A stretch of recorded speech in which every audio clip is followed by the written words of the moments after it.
Dori é uma das cachorrinhas de Thalita, mas a estudante tem outros 2 cães. E essa paixão por animais existe há muito tempo. Sempre tive muito apego com cachorro, então sempre criei animais desde pequena.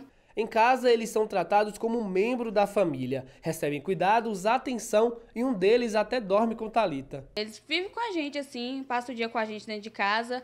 Os outros 2 são um pouquinho mais bravos e às vezes a padaria que atrapalha um pouco, eles não podem ficar, mas Dori, ela sempre tá dentro de casa, eles são da família mesmo. E um deles, inclusive, que dorme contigo. Isso, Nemo, porque é o mais apegado comigo, então ele fica comigo sempre, assim. Essa humanização dos animais de estimação é mais comum do que se imagina. Em 2016, haviam mais de 50 milhões de cães e 22 milhões de gatos no Brasil. Os dados são do Instituto Brasileiro de Geografia e Estatística. Mas não para por aí.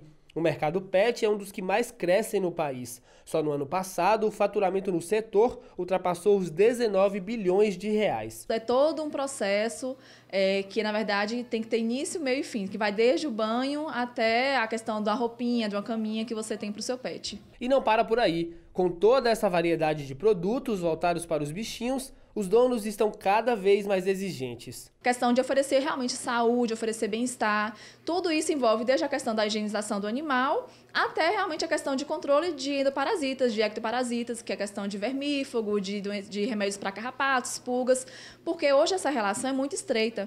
Mas essa parceria dono e bicho de estimação vai muito além da economia. Segundo esta psicóloga, a relação das pessoas com os animais surge da necessidade humana de se relacionar. Ela traz benefícios a partir do momento que ela tem como função preencher um pouquinho também esse vazio do indivíduo, né?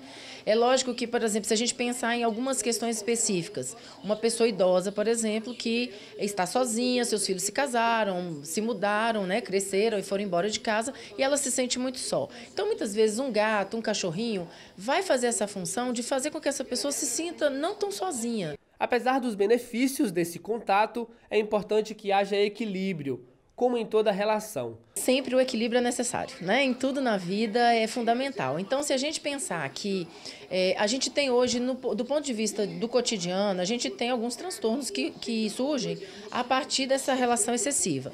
Por exemplo, a questão hoje de como transportar um animal.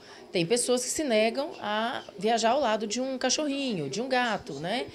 O dono, por outra parte, fica incomodado em saber que o seu animal vai ser transportado no fundo de um carro ou até mesmo dentro de uma gaiolinha fechada por horas num avião. Então, tudo isso a gente precisa do bom senso para administrar, mas de uma forma geral, os animais hoje eles têm cumprido uma função muito importante na vida do indivíduo, fazendo com que ele se sinta de fato confortável afetivamente diante dessas faltas e dessas carências do dia a dia.